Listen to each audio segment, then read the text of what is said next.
नमस्कार, स्वागत है डीडी न्यूज के इस बुलेटिन में। मैं हूं अश्विनी कुमार मिश्र। आइए सबसे पहले नजर डालते हैं अब तक की सुर्खियों पर। तेज हुई दिल्ली आतंकवादी हमले की जांच। कानपुर और हापुड़ से 2 कश्मीरी डॉक्टर गिरफ्तार। जांच टीम ने बरामद की ब्रीजा कार। डॉक्टर शाहीन के नाम पर रजिस्टर्ड है ये कार।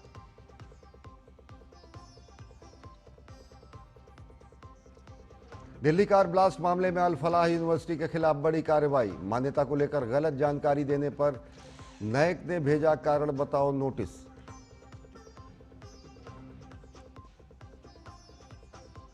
कोलकाता में दल बदल विरोधी कानून के तहत गई मुकुल राय की विधानसभा सदस्यता। कलकत्ता हाईकोर्ट का फैसला, भाजपा से चुनकर तृणमूल कांग्रेस में हुए थे शामिल। देश को मिले 8 चीते। बोत्सवाना में राष्ट्रपति द्रौपदी मुर्मू के समक्ष औपचारिक रूप से सौंपे गए चीते जल्द ही लाए जाएंगे भारत। एशियन आर्चरी चैंपियनशिप में भारतीय तीरंदाजों का कमाल। अभिषेक वर्मा और दीपशिखा की जोड़ी ने कंपाउंड मिक्स टीम इवेंट में जीता स्वर्ण पदक। वहीं महिला कंपाउंड टीम इवेंट में भी भारत को स्वर्णिम सफलता।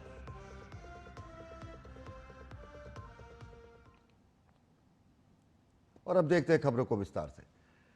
दिल्ली के लाल किले के पास हुए कार बम धमाके में हापुड़ जिले के पिलखुआ स्थित जीएस हॉस्पिटल से एक डॉक्टर फारूक अहमद डार को गिरफ्तार किया गया है। गिरफ्तारी से पहले पुलिस ने दिल्ली में उनके रिश्तेदारों से पूछताछ की, जहां से फारूक के पिलखुआ में होने की सूचना मिली। इसके बाद टीम ने छापा मारकर डॉक्टर को अस्पताल से गिरफ्तार कर लिया। 34 साल का डॉक्टर फारूक डार जम्मू कश्मीर के बडगाम जिले के मीरीपुरा बीरवा गांव का निवासी है। उसने फरीदाबाद स्थित अल फलाह यूनिवर्सिटी से एमबीबीएस की डिग्री हासिल की थी और पिछले 1 साल से जीएस हॉस्पिटल में काम कर रहा था। गिरफ्तारी के बाद अस्पताल परिसर में हड़कंप मच गया, जबकि खुफिया एजेंसियां अलर्ट मोड पर आ गईं। फिलहाल जांच एजेंसियां डॉक्टर के संपर्कों और आतंकवादी नेटवर्क से जुड़ी संभावित कड़ियों को खंगालने में लगातार जुटी हुई है। दिल्ली ब्लास्ट के बाद उत्तर प्रदेश एटीएस एक्शन में है। कानपुर के हृदय रोग संस्थान में कार्यरत कार्डियोलॉजिस्ट डॉक्टर मोहम्मद आरिफ को एटीएस ने हिरासत में लिया है। वो जम्मू कश्मीर के अनंतनाग का रहने वाला है। प्रारंभिक जांच में पता चला है कि आरिफ लंबे समय से शाहीन और उसके भाई परवेज के संपर्क में था और उसके देश विरोधी गतिविधियों में शामिल होने की आशंका जताई गई है। एटीएस ने उसका लैपटॉप और मोबाइल जब्त कर लिया है। सूत्रों के मुताबिक जब्त किए गए संदिग्ध डिजिटल डेटा मिलने की जानकारी मिली है। एटीएस की टीम उसे दिल्ली ले आई है, जहां दिल्ली ब्लास्ट के आरोपियों के आमने सामने बैठाकर पूछताछ की जाएगी। इस मामले में कानपुर के एलपीएस इंस्टीट्यूट ऑफ कार्डियोलॉजी के अध्यक्ष डॉक्टर उमेश्वर पांडे ने कहा कि मोहम्मद आरिफ ने देश भर में आयोजित नीट सुपर स्पेशलिटी परीक्षा में भाग लिया था और काउंसलिंग के दौरान कानपुर कार्डियोलॉजी को चुना था। कानपुर के हृदय रोग संस्थान के प्रमुख डॉक्टर राकेश वर्मा ने बताया कि संस्थान में डॉक्टर आरिफ किसी भी संदिग्ध गतिविधि में शामिल नहीं दिखा। हृदय रोग संस्थान कानपुर जो है वो अपने प्रशिक्षण के लिए चुना था और यहाँ पर ये अशोक नगर नियर फातिमा स्कूल कानपुर में जो है ये किराए पे रह रहे थे, क्योंकि शुरुआत के दिनों में हॉस्टल की सुविधा उपलब्ध नहीं हो पाती सभी छात्रों के लिए, तो ये बाहर किराए पर रह रहे थे। इतनी जानकारी हम लोगों के रिकॉर्ड में है और यहाँ पर इनका चाल चलन सही था और कोई ऐसा नहीं था कि कोई संदिग्ध गतिविधि में शामिल लगते हो, तो ऐसा कुछ नहीं था, क्योंकि बहुत शॉर्ट टर्म रहा है, 4 महीने का पीरियड रहा है, तो 4 महीने के पीरियड में किसी भी छात्र को असिस्ट कर पाना बहुत मुश्किल है। जम्मू कश्मीर के भी पिछले 3 साल से लगातार छात्र हमारे पास 1 या 2 डीएम कार्डियोलॉजी का कोर्स करने आ रहे हैं और सभी जो है पढ़ाई में भी ठीक है, चाल चलन में भी अच्छे हैं। तो हम लोगों के लिए ऐसा कोई संदिग्ध जो पास आउट होकर निकल गए वो तो 3 साल तक हम लोगों के साथ रहे, तो किसी का ऐसा कोई संदिग्ध कैरेक्टर या संदिग्ध चरित्र अभी तक समझ में नहीं आया है। दिल्ली के लाल किला ब्लास्ट मामले में जांच एजेंसियों ने अपनी कार्रवाई तेज कर दी है। पुलिस को बड़ी सफलता मिली है। अल फलाह विश्वविद्यालय से संदिग्ध एक और कार बरामद की गई है। ये कार ब्रीजा है और आरोपी शाहीन के नाम पर रजिस्टर्ड है। पुलिस इस कार की तलाशी ले रही है और लंबे समय से इस कार की तलाश में भी थी। जांच में सामने आया है कि ब्रीजा कार ब्लास्ट के दिन आसपास के इलाकों में देखी गई थी। माना जा रहा है कि यह वाहन ब्लास्ट से जुड़े नेटवर्क की कड़ी हो सकता है। फिलहाल कार को जब्त कर लिया गया है। पुलिस शाहीन और उसके सहयोगियों से पूछताछ कर रही है। राष्ट्रीय मूल्यांकन और प्रत्यायन परिषद यानी नैक ने फरीदाबाद स्थित अल फलाह विश्वविद्यालय को अपनी वेबसाइट पर गलत मान्यता प्रदर्शित करने के लिए कारण बताओ नोटिस जारी किया है। यह विश्वविद्यालय दिल्ली विस्फोट जांच के सिलसिले में जांच के घेरे में है। अधिकारियों ने यह जानकारी दी है। नायक ने अल फलाह विश्वविद्यालय को नोटिस जारी करते हुए कहा कि उसने पाया कि विश्वविद्यालय न तो नायक से मान्यता प्राप्त है और न ही मान्यता के लिए नायक से आवेदन किया है। परिषद ने विश्वविद्यालय से स्पष्टीकरण मांगा है और निर्देश दिया है कि वह अपनी वेबसाइट और किसी भी सार्वजनिक या वितरित दस्तावेज से नायक से जुड़ी सभी मान्यता संबंधी जानकारियां हटा दें।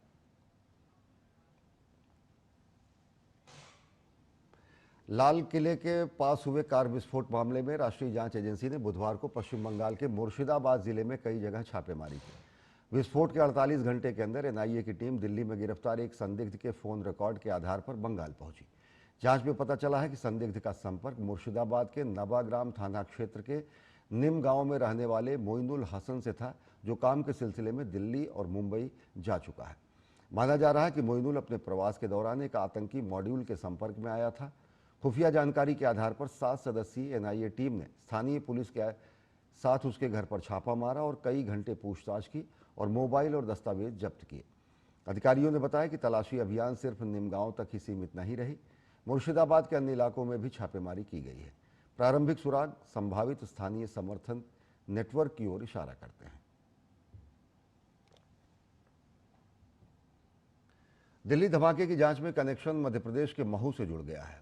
मुख्य आरोपी डॉक्टर उमर नबी फरीदाबाद की अल फलाह यूनिवर्सिटी में प्रोफेसर था, जिसने i20 कार में विस्फोटक के साथ खुद को उड़ा लिया। इसी यूनिवर्सिटी के डॉक्टर मुजम्मिल शकील को भी विस्फोटक रखने के आरोप में गिरफ्तार किया गया है। ये यूनिवर्सिटी अल फलाह चैरिटेबल ट्रस्ट के तहत चलती है, जिसकी स्थापना महू निवासी जवाद अहमद सिद्दीकी ने की है। जवाद पहले अल फलाह इन्वेस्टमेंट कंपनी चलाता था और आर्थिक गड़बड़ी करने के बाद 2001 में दिल्ली चला गया। उसके पिता मोहम्मद हम्माद सिद्दीकी महू के शहर काजी रह चुके हैं। इस संबंध में पुलिस अधीक्षक इंदौर ग्रामीण यांगचन डोलकर भूटिया ने कहा कि मामले की जांच जारी है। उन्होंने ये भी बताया कि इंदौर में कोई भी अल फलाह यूनिवर्सिटी नहीं है। Falah university is in Faridabad. Mhow में कोई अल-फलाह यूनिवर्सिटी हमारे संज्ञान में नहीं है। महू से कनेक्शन क्या है ये हम भी जानने की कोशिश कर रहे हैं और जांच जारी है। हमको भी मीडिया के थ्रू ही पता चला है, तो अभी हम देख रहे हैं, जांच कर रही है। We are getting pieces together. Investigation हमारे पास अगर आई नहीं है तो हम उसमें कर नहीं सकते। तो सारा कुछ अभी सेंट्रलाइज चल रहा है। वैश्विक संरक्षण के लिए ऐतिहासिक कदम उठाते हुए बोत्सवाना ने आज भारत को 8 चीते सौंपे, जो दोनों देशों के बीच गहरी मित्रता का प्रतीक है। राष्ट्रपति द्रौपदी मुर्मू और बोत्सवाना के राष्ट्रपति ड्यूमा बोको ने गाबोरोन के पास मोको लोडी नेचर रिजर्व में आयोजित एक समारोह में हिस्सा लिया। चीतों को अब प्रोजेक्ट चीता के तहत भारत भेजे जाने से पहले क्वारंटीन में रखा जाएगा, जिसका उद्देश्य 1952 में भारत में विलुप्त हुई इस प्रजाति को पुनर्स्थापित करना है। कुनू में पहले से ही 26 चीते मौजूद हैं। बोत्सवाना की ओर से उठाया गया यह कदम भारत के वन्यजीव पुनरुद्धार प्रयासों को बढ़ावा देने में अहम भूमिका निभाता है। गौरतलब है कि राष्ट्रपति द्रौपदी मुर्मू और उनकी बोत्सवाना समकक्ष ड्यूमा बोको के बीच संयुक्त प्रेस वार्ता के दौरान इसकी घोषणा की गई। प्रोजेक्ट चीता एक अनूठी पहल है, जिसका उद्देश्य दशकों बाद चीतों को भारत में फिर से पुनर्व्यवस्थित करना है। और खबरें अभी और भी हैं, लेकिन वक्त एक छोटे से ब्रेक का। देखते रहिए डीडी न्यूज। 80 करोड़ लोगों को मुफ्त राशन की सौगात है। एक नहीं, दो नहीं, ये 5 साल तक की बात है। मुफ्त में आपको अन्न मिलेगा, हर परिवार हर मंथ मिलेगा, कहीं भी किसी भी राशन की दुकान से मिलेगा। ये मोदी की गारंटी है। जी हाँ, प्रधानमंत्री गरीब कल्याण अन्न योजना के तहत 1 जनवरी 2024 से आने वाले 5 सालों तक गरीब और अंत्योदय परिवारों को हर माह मुफ्त राशन मिल रहा है। मुसीबतों की छुट्टी, मोदी की गारंटी। मेरी पसंद, मेरी पसंद, मेरी पसंद, मेरी पसंद, हमारी पसंद, हम सबकी पसंद। मजबूत देश का मजबूत सरिया हो गया स्टील। और ब्रेक के बाद आप सभी का स्वागत है। केंद्रीय मंत्रिमंडल ने कल हुई महत्वपूर्ण बैठक में ग्रीन एनर्जी के लिए आवश्यक खनिजों ग्रेफाइट, सीजियम, रुबिडियम और जिरकोनियम की रॉयल्टी दरों के पुनरीक्षण को मंजूरी दी है। नई दरों के तहत सीजियम और रुबिडियम पर 2%, जिरकोनियम पर 1% और ग्रेफाइट पर उसकी गुणवत्ता के अनुसार 2 से 4% रॉयल्टी तय की गई है। सरकार का कहना है कि इन दरों के निर्धारण से खनिज ब्लॉकों की नीलामी को बढ़ावा मिलेगा और घरेलू उत्पादन में वृद्धि होगी। तीसरा फैसला लिया गया क्रिटिकल मिनरल्स प्रोडक्शन, कुछ क्रिटिकल मिनरल्स देश में ऐसे हैं अवेलेबल जिनके रॉयल्टी के स्ट्रक्चर को चेंज करने की ज़रूरत थी। बहुत ज़्यादा हाई रॉयल्टी इम्पोज करके रखी हुई थी, उनको रिड्यूस किया गया। पहला है ग्रेफाइट, दूसरा है जिरकोनियम, तीसरा है रूबिडियम और चौथा है सीजियम। इन तीनों पे आज कैबिनेट में फैसला हुआ कि इनके ऊपर जो रॉयल्टी है वो रिड्यूस की जाएगी, जिससे कि इनका प्रोडक्शन बढ़े। और ये सारे के सारे ऐसे एलिमेंट्स हैं जिसका देश में बहुत उपयोग है, खासकर electric vehicle industry, electronics manufacturing industry और स्ट्रैटेजिक सेक्टर्स में, सब में इनका बहुत उपयोग है। प्रधानमंत्री नरेंद्र मोदी की अध्यक्षता में केंद्रीय मंत्रिमंडल ने एक्सपोर्ट प्रमोशन मिशन ईपीएम को मंजूरी दी। यह पहल केंद्रीय बजट 2025-2026 में घोषित की गई, जिसका उद्देश्य भारत के निर्यात पारिस्थितिकी तंत्र को सुदृढ़ करना और खासकर एमएसएमई, नए निर्यातकों और श्रम प्रधान क्षेत्रों के लिए महत्वपूर्ण साबित होगा। इस मिशन के तहत वित्त वर्ष 2025 से वित्त वर्ष 2030-31 तक कुल 25,060 करोड़ रुपए का परिव्यय का प्रावधान किया गया है। और कितने महत्वपूर्ण है ये फैसले, इस विषय पर चर्चा के लिए हमारे साथ मौजूद हैं वरिष्ठ आर्थिक मामलों के पत्रकार शिशिर सिन्हा जी। शिशिर जी, बहुत बहुत स्वागत है आपका डीडी न्यूज़ में। अगर देखें तो ये तीन महत्वपूर्ण फैसले लिए गए, चाहे वो क्रिटिकल मिनरल से रिलेटेड हो, जिसमें जिरकोनियम, रूबिडियम और ग्रेफाइट, इनकी रॉयल्टी दरों का पुनर्निर्धारण किया गया है। जो भारत की महत्वाकांक्षाएं हैं, जो आगे की योजनाएं हैं, चाहे वो स्पेस की हों, चाहे वो परमाणु ऊर्जा से जुड़ी हों या अन्य ऐसे क्षेत्र हैं जहां पर इनका उपयोग होता है, किस तरीके से ये निर्णय उस समूचे क्षेत्र को लाभान्वित करेगा? देखिए, जो हम लोग क्रिटिकल मिनरल की बात करते हैं वो तमाम उद्योगों के लिए कच्चे माल का काम करता है। जैसा कि आपने शुरू में कहा था कि जो ऑटोमोबाइल इंडस्ट्री है, खासतौर पे इलेक्ट्रिकल व्हीकल्स हैं या इलेक्ट्रॉनिक इंडस्ट्रीज हैं, उनके लिए बहुत इंपॉर्टेंट है। और अभी के समय में जब हम लोग बात कर रहे हैं कि हमें ग्रीन इकोनॉमी की तरफ बढ़ना है, उस ग्रीन इकोनॉमी की तरफ बढ़ने के लिए हम कच्चे माल को कैसे हम एक बेहतर दर पर उपलब्ध करा सकें। यहाँ पर यह भी ध्यान देना महत्वपूर्ण है कि जहां पर निकल रहा है वहां पर किस तरीके की आमदनी उनकी हो रही है। जो भी राज्य सरकारें हैं जिनके तहत जो है खनन का कार्य हो रहा है, तो एक तरफ कोशिश ये है कि जो हमारे उद्योग हैं उनके लिए उपलब्धता बढ़े, और दूसरी ओर यह है कि राज्य जहां पर सिर्फ खनन किया जा रहा है उनके लिए ज्यादा परेशानी ना हो। एक और बात यहाँ पर महत्वपूर्ण है कि पहले जो दरें थी वो थोड़ी ज्यादा थी, और उसकी वजह से बहुत सारे जो निजी क्षेत्र की कंपनियां हैं उनके लिए वो कहीं ना कहीं बाधा बन रही थी। अब जब आप दरें कम कर देते हैं, लेकिन इतना भी कम नहीं करते जिससे कि आपको कोई किसी तरह का नुकसान उठाना पड़े, तो ये एक महत्वपूर्ण होगा कि निजी क्षेत्र के लिए जो है वो खनन के कार्य में आने में उनको सुविधा होगी, उनके लिए ये जो है वो एक आकर्षक हो सकेगा, और दूसरी उद्योगों के लिए जो आवश्यक कच्चा सामान है वो उपलब्ध हो सकेगा। जी शिशिर जी, अगर देखें तो एक और बेहद महत्वपूर्ण निर्णय लिया गया, वो निर्यात प्रोत्साहन संवर्धन से लेकर भारत का जो निर्यात इकोसिस्टम है उसको किस तरीके से वो मजबूत करेगा, और इसके लिए 5 वर्षों में अगर देखें वित्तीय वर्ष 2030-31 तक 25,060 करोड़ रुपए के परिव्यय का भी प्रावधान किया गया है।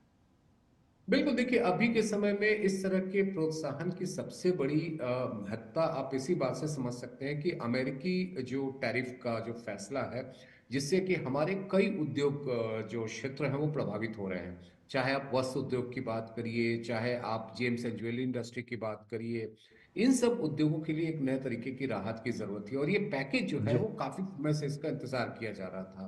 तो ये जो एक्सपोर्ट प्रमोशन स्कीम है, जिसके 2 हिस्से हैं, एक जिसको हम लोग निर्यात प्रोत्साहन कहते हैं और एक जिसको हम लोग निर्यात दिशा कह रहे हैं, इन दोनों के ऊपर 25,000 करोड़ रुपए से भी ज्यादा का खर्च किया जाना है।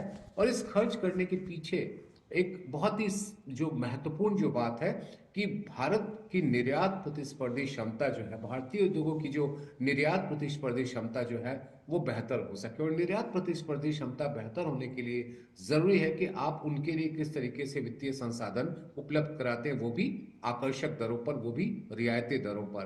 तो एक तरफ आप देखें कि अमेरिका की वजह से जो हमारे निर्यात को असर पड़ा है, और दूसरी तरफ अगर हम लोग बात कर रहे हैं कि हमें विकसित भारत के लक्ष्य को हासिल करना है, $5 ट्रिलियन, $7 ट्रिलियन, $10 ट्रिलियन के लक्ष्य को हासिल करना है, तो निर्यात को कैसे बढ़ावा दिया जाए। और यहाँ पर यह भी ध्यान रखिए कि निर्यात बढ़ता है तो उसका सबसे बड़ा फायदा मैन्युफैक्चरिंग सेक्टर को होता है, विनिर्माण क्षेत्र को, और विनिर्माण जो है वो आपके रोजगार के लिए बेहद ही आवश्यक है। रोजगार सृजन होगा, निर्यात को प्रोत्साहन मिलेगा। और शिशिर जी, अगर देखें तो जिस तरीके से जो हमारे प्रमुख निर्यात की वस्तुएं हैं, चाहे वो चमड़े से जुड़ी हुई वस्तुएं हैं, रत्न आभूषण हो, इंजीनियरिंग का आइटम हो या अन्य चीज़ें हों, जो मेक इन इंडिया की पहल है, अब जो मेड इन इंडिया का आह्वान है उसको भी गति देगा। और जो हमारे लक्ष्य हैं कि लगभग अगर विकसित होना है तो 30 ट्रिलियन इकॉनमी का कम से कम आकार हो, तो उस दिशा में भी ये एक बेहद नीतिगत और दूरगामी फैसला। बिल्कुल, हम मेड इन इंडिया और मेक फॉर द वर्ल्ड की बात कर रहे हैं कि हम दुनिया के लिए किस तरीके से एक हब के तौर पर तैयार हो सके। आपने देखा होगा कि इलेक्ट्रॉनिक सामान के मामले में, खासतौर पर मोबाइल हैंडसेट के मामले में हमारी स्थिति काफी बेहतर हुई। हम दुनिया को बड़े पैमाने पर निर्यात भी कर रहे हैं, चाहे वो वैल्यू एडेड एप्पल के आईफोन की बात ही क्यों ना हो। तो अब जब हम लोग $30 ट्रिलियन जो कि 2047 तक विकसित भारत का लक्ष्य है, और उसके पहले 2027 में $5 ट्रिलियन, 2030 तक $60 ट्रिलियन और 2033 तक जो $10 ट्रिलियन का लक्ष्य है, उनमें बहुत ही आवश्यक हो जाता है कि विनिर्माण कितनी बड़ी भूमिका अदा कर सकता है। तो ये जो कोशिश है, भले इसका नाम निर्यात को बढ़ावा देना है, लेकिन आप इसको इस तरीके से देखिए कि निर्यात के जरिए विनिर्माण को किस तरीके से आगे करना है और उस विनिर्माण के जरिए विकसित भारत का रास्ता कैसे तैयार होना है, ये इस पूरी योजना का खाका है। शिशिर जी, जैसा आपने कहा कि भले ही निर्यात प्रोत्साहन कहा जा रहा है, लेकिन निर्यात प्रोत्साहन और निर्यात दिशा ये दोनों तय करेगा ये पूरा का पूरा जो नीतिगत फैसला लिया गया है।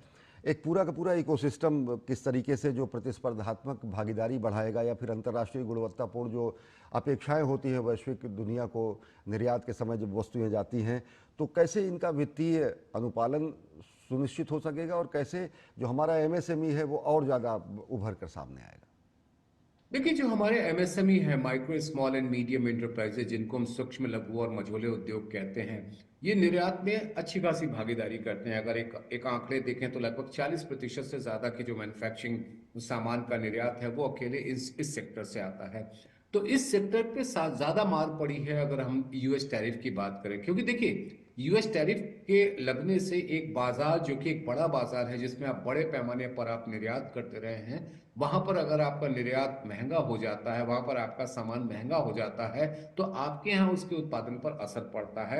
और केवल उत्पादन की ही बात मत सोचिए, वहां पर रोजगार के भी मौकों पर भी असर पड़ता है। तो ये सारी चीजें ध्यान में रखते हुए एक बहुत ही जरूरी कि एक ऐसी आप पारिस्थितिकी बनाए जिस पारिस्थितिकी से जो हमारे ग्रासरूट के जो इंडस्ट्रीज हैं, जो मतलब जिसे कहा जाए कि मझोले, छोटे, सूक्ष्म जो उद्योग हैं, इन उद्योगों को बहुत ज्यादा प्रतिकूल परिस्थितियों का सामना न करना पड़े।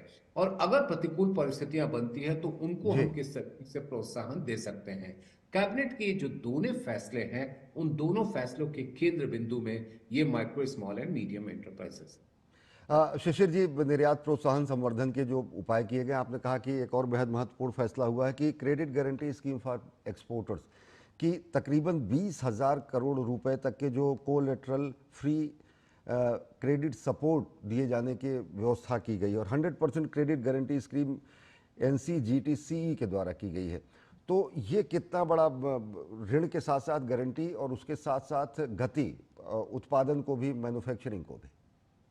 देखिए, इस गारंटी स्कीम की अगर बात करिए तो आप इसको इस तरीके से देखिए कि कोई आपके पास कर्ज लेने आता है, बैंक आपको कर्ज देता है, तो बैंक की सबसे बड़ी चिंता क्या होती है कि वो कर्ज हम पर वापस आएगा कि नहीं आएगा, और वो आपकी वर्दीनेस देखता है। लेकिन अगर बैंक को ये आश्वासन दिया जाए कि अगर कर्ज लेने वाला आपको कर्ज नहीं चुका पाता है, वापस नहीं कर पाता है, तो उसकी गारंटी एक विशेष फंड के जरिए दी जाएगी, तो बैंक आपको कर्ज देने में हिचकेंगे नहीं।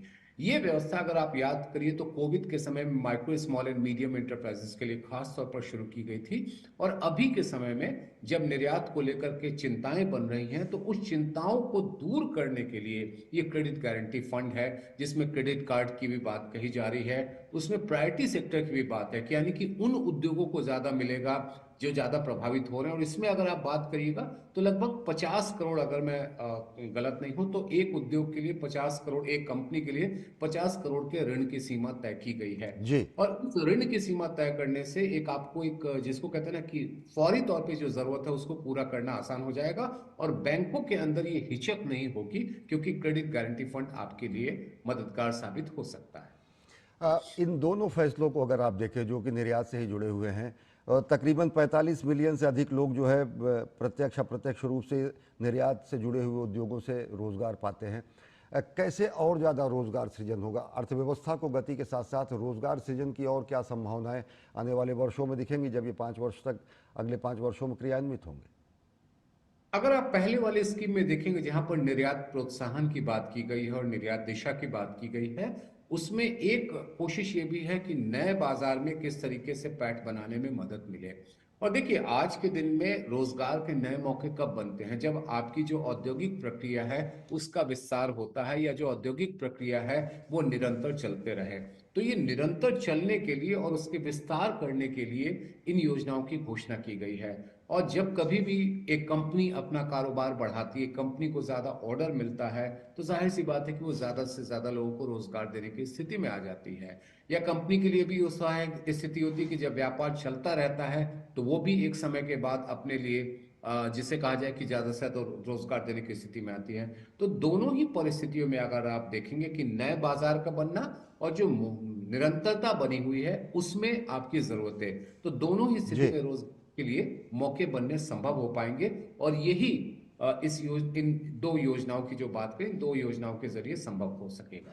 बहुत बहुत धन्यवाद शिशिर सिन्हा जी हमसे जुड़ने के लिए और विस्तार से इन विषयों पर अपनी हमारे दर्शकों को जानकारी देने के लिए।